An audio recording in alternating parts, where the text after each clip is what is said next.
Welcome to the Old Gold Soccer Podcast, Old Soccer v New Football, whatever the hell that's about.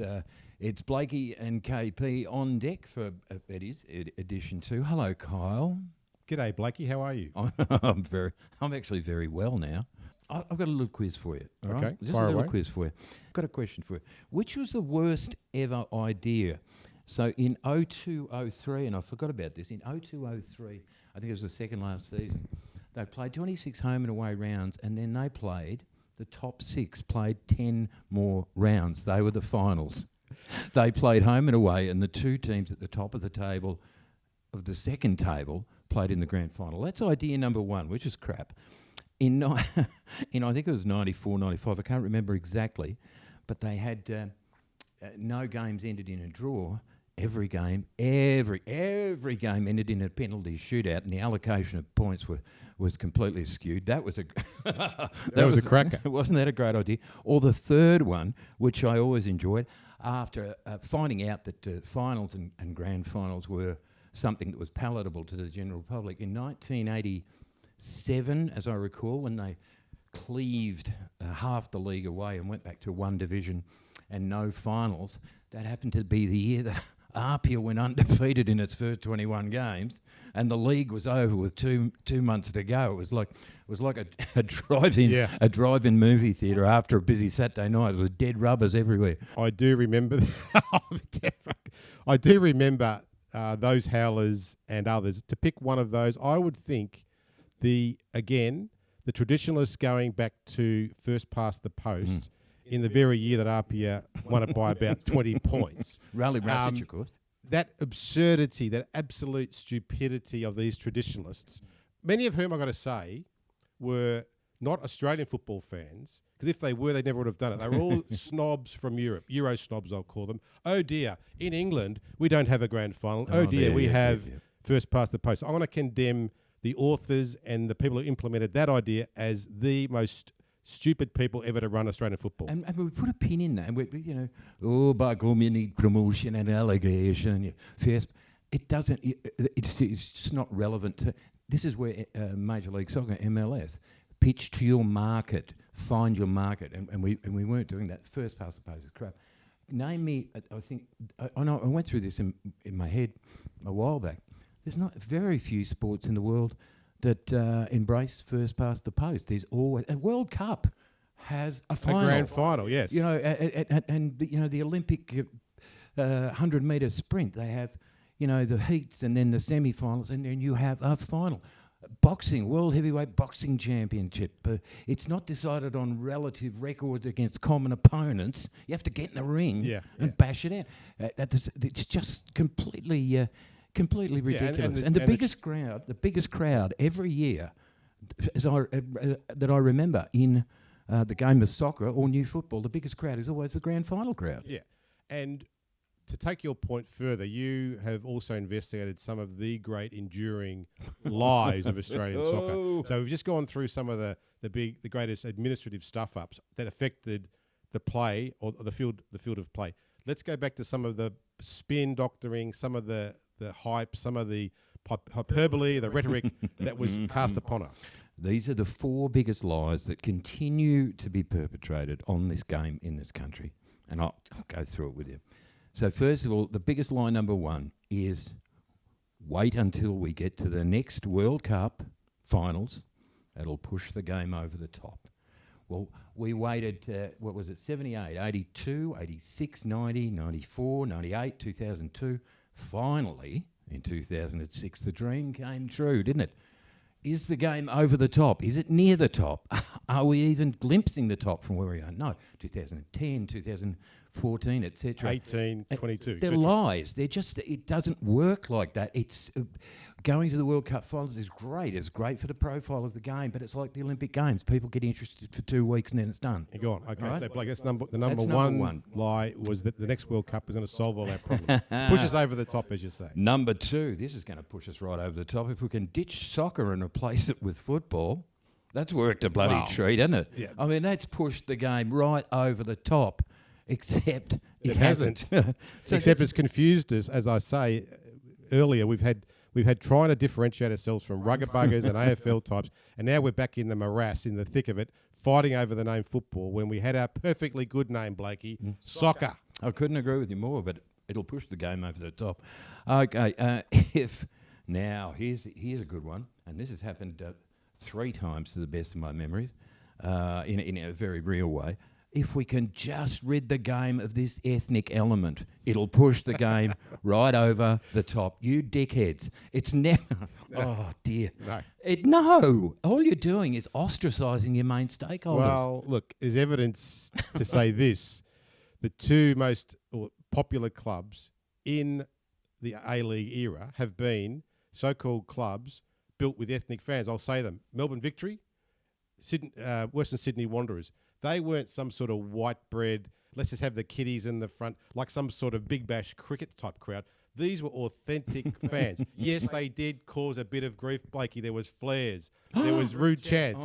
There was jumping up and down. They didn't sit in their seats. Did you know that? They refused to sit in their seats. Where were the brave, bold security guards when that So I agree with you. So that's... Any fool who comes into our game and says, if we can just remove the ethnic element, you idiots. He's probably been sent by the AFL to kill us. Honestly, he's a double agent. It's just ridiculous. And lie number 4.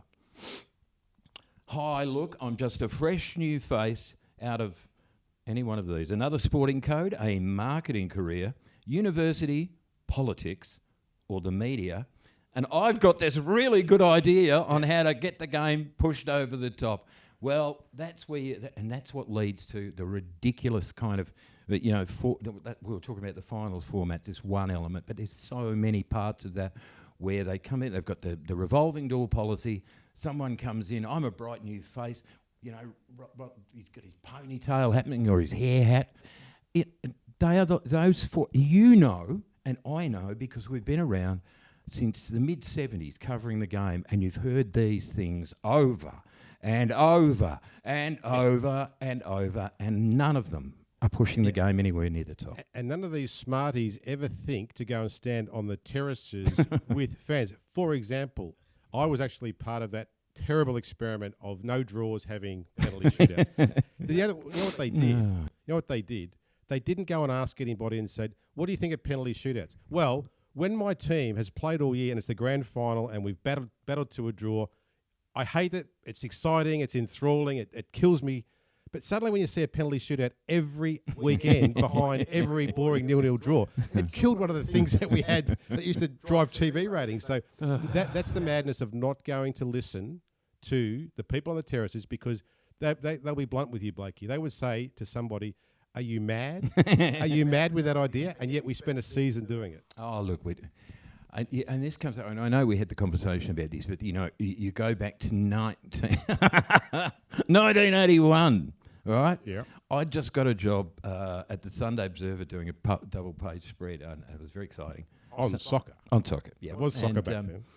I managed to get a hold of the new breed of promotional logos and nicknames in 1981. No, I'm not going to pot the person that I think it is, because I couldn't confirm it. He may still have oxygen in his lungs. He may know a lawyer, which means we don't want to get to know him that way. Yes, no, you're quite right. But a lot of people don't remember when all of a sudden South Melbourne Hellas were to be reanointed as the South Melbourne Gunners. Footscray JUST were the Footscray Eagles. Preston were the Preston Rams, for God's sake. Heidelberg United got the Warriors, so they were pretty happy with that, because that was symbolic. And they've stuck with it. Yeah. Tell the story, because obviously their hero, Alexander was a great warrior. Absolutely. Okay. So that one, he got 1 of 4. Then you go to Adelaide, you've got the West Adelaide Sharks. They stayed with that for a while because it was pretty catchy. Adelaide City became the Giants. Marconi were the Marconi Datsun Leopards. You cannot make this stuff up. This is true, folks. You have to go back and check it. If you think we're making this up, we are not making it up. Sydney City, of course, who was eastern suburb. They started as eastern suburbs of Coa, and then they became Sydney City.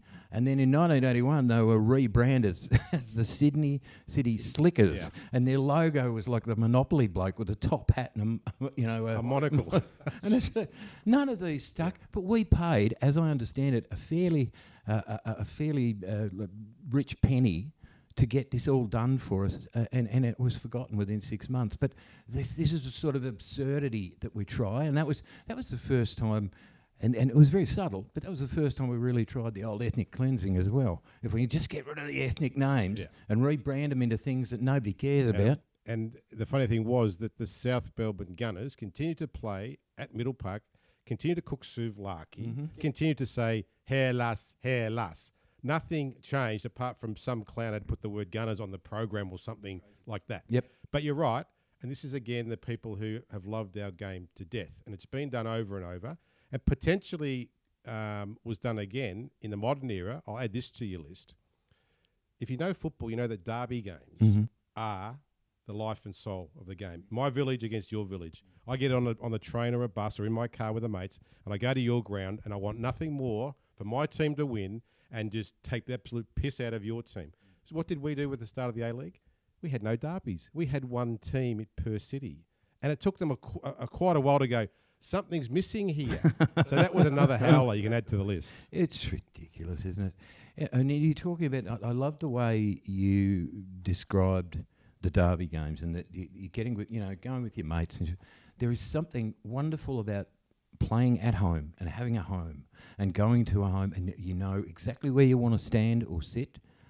You know the best vantage points, the best place to get a bit of food. The people you see there are people you see there every fortnight, and you say g'day and they say g'day back, and you've all got this common interest in seeing your team win. And then there's the converse of that, if you will, is going away and feeling that you are away from home. And people miss these experiences because of the way the game has been distilled into something that it shouldn't, but in my opinion, shouldn't be. And let's go back to the great derby, close to your heart, Heidelberg United Alexander versus South Melbourne Hellas. Their grounds geographically, Middle Park to Olympic Village, might have been 15, 20K. However, it didn't matter where the game was played. It would always be roughly 50-50. So you had this wonderful atmosphere where you'd have half the crowd were going for South Melbourne Hellas, half for Heidelberg, and you knew then that half were going to leave distraught, wanting to lynch the referee or some such. The other half were going to spend the next 12 weeks or whenever until the return game going to cafes where they see their mate from in Heidelberg and say, hey, let's have a drink, let's have a coffee, let's have a souvlaki. Yeah. Now, you miss those days because when you have to get aeroplanes to go to away games, how many people can afford to do it, number one? You have this site, and I've got to say, I'm not a fan of the New Zealand clubs in the A-League, even the NSL. We'll come to that another day. It's almost pathetic and sad when you see Wellington Phoenix with maybe 12 to 15 fans, always behind the corner flag. Like what perversity do the home team do? There's not many of them. They banish them behind the corner flag, and you sort of go, if I'm a Wellington player or a Wellington fan, I'd rather have nobody there and then just try and make it like I'm in the cauldron rather than have 12, 15 fans. Blakey, is that good for the game? No, but it speaks volumes, doesn't it, for the competition in New Zealand. Look, this is where I'm going with a lot of this stuff anyway, is if you think about the very few markets that are as diverse as ours in terms of sport. Yeah. There are and the only other places in the world that I can think of are New Zealand, Canada, the United States, and perhaps Ireland, where the hurling and the Gaelic football. Yeah, sure. But so you don't hear much about those competitions. They're not thriving. No. And we're doing the same. What we do here is we keep thinking that we're going to leapfrog into prominence rather than enjoy what we've got. Right now, amongst those countries that have got the same markets as us, the United States is showing the way. The way to go, correct. And I think one of the things that I'm distraught about at the moment, generally speaking, I'm going to say it's the last 5 years, the A-League has lost its mojo, okay? Now, one of the things I don't like is when, again, some marketing guy says, oh, well, yes, We've lost our mojo a bit, but we're a development league now. We're a development league. It sounds like some sort of childcare sort of kinder arrangement. No, the fans who pay their money want to see a red-hot battle for those points and for the championship. To say development league is kind of like saying, when they put this in junior soccer for a while, where they said, no, nobody wins. Everyone gets a trophy. Everyone gets a ribbon. Yeah, no, it's look, and the other thing is too, and I'm genuinely not potting the A-League. I think the intentions and the way that originated and so forth, I think it was ambitious, and I think it was bold, and I'm not saying it was a good move, but I'm seeing the same things happening with the A-League as I did with the NSL. I mean, there are clubs that are struggling to survive. I know that. You know that. They know that. The television deals have been terrible along the journey. Promotion, you do not see. You don't walk down the street any longer and see a bus with a football ad or I should say soccer ad. Sorry, catch myself, or a taxi back or a bus side. You know, on TV, you don't turn off and say, "Oh, great, our ad's running." You just don't see that anymore. No, it's like now nearly 20 years old, and it's taking the same journey. And again, we just don't learn the lessons from the past. You're about to say about one of the other most ridiculous things we did, which is when we did make the World Cup in 1974. For the first time, it was a 16-team tournament. We represented actually Oceania and Asia with the one team from Oceania and Asia. 16 teams. And we got to Germany. We drew with Chile. We lost 2-0 to, I think, East Germany and 3-0 to West Germany. And we came back as heroes, Rally Rassich, Johnny Warren, all those great guys, Jimmy Rooney. Ray Bartz, Adrian Alston. Yeah. And what did they decide to do? Yeah, they sacked the coach. They sacked Rally Rassich, who would otherwise have been gone down one of the great heroes of Australian sport. Next minute, I think he might have been sacked at the airport when he came back. It was like, thanks, Rally, got us to the World Cup, but no, go looking for a job, mate, you're out. Yeah. No, it was it was an interesting time because I think, in hindsight, that 74 in the World Cup finals, this is when we started getting ahead of ourselves. We really did, because that's when the plans were set in place for a national, which was a brave, bold move as well. But in 74, 75, the game was thriving here. It had that interstate element because we had the Australian Cup every year. Yeah. But all of a sudden we didn't recognise our own level. Water always finds its own level, Kyle. Yep. You ask anybody that knows plumbing or anything. And all of a sudden we want to be ambitious, and things went really skew. In fairness, at the start, ironically, today's broadcaster is Channel 10, the inaugural broadcaster of the National Soccer League in 1977. Channel 10. O. Or O. Channel O there. We had a very good sponsor in Philips, which at the time was kind of like Apple. They were a big tech company. And we were the first competition. Yeah, out of absolutely. all the that was... So the intentions and the vision was fantastic. It didn't go very well because within 5 years, they were saying we should go back to the state leagues, which they kind of did in 84, where we had another one of the great disasters, the North and South Division. Yeah. And Blakey, remind me, who was in the South Division? Who was in the South Division? First of all, I'll tell you in a second. There's 12 teams. First of all, though, it was originally the National Conference and the Australian Conference. That's what they were named. And then they went to North and South because for some reason the first year it didn't catch on as well as it might. And they thought, well, if we change the name... we'll get over the top. They'll push us over the top. The Southern Division in 1984 was Adelaide City, Adelaide Hellas. There was two. I'll save the best for last.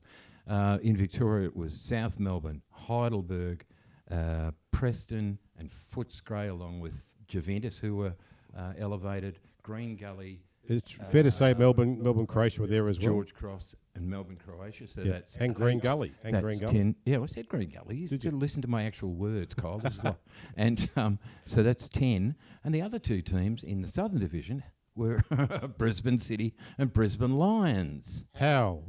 How do you have teams from, 5,000 k's Yeah, it away? wasn't convenient, Kyle, to have them in the New South Wales or the Northern Division because they had a little enclave of their own. It was... Yeah, and ironically, Canberra, which is 6 hours drive from Melbourne, not 25 or 30 hours drive like Brisbane, Canberra was in the Northern Division. Yes, they were, and look, that was tumultuous, wasn't it? So they went 3 seasons doing that crap, and then, of course, they, as we mentioned before, they reverted back to 1 division in '87. So they culled half the teams. It was just nobody. Look, it was just another one of those great lies. Okay, to wrap this one up, Blakey, we started with saying these are some of the great absurdities, some of the great lies. Are we still immune to get fed by another Svengali, another guru who arrives? Absolutely, because we don't learn from the past. We don't learn from old soccer. We don't look at old soccer because it's not relevant anymore. It's more bloody relevant than you realise, people. There it is. That's another episode wrapped up of the Old Gold Soccer Podcast. Hope you enjoyed it. You can find us on Spotify, Google Play, anywhere good podcasts are available. And take a look at Blakey and I, have a bit of a laugh on TikTok or on Instagram. Blakey, thanks again for being in tandem, 2 up front, and we'll see you next time. I'm spitting it all out before I die.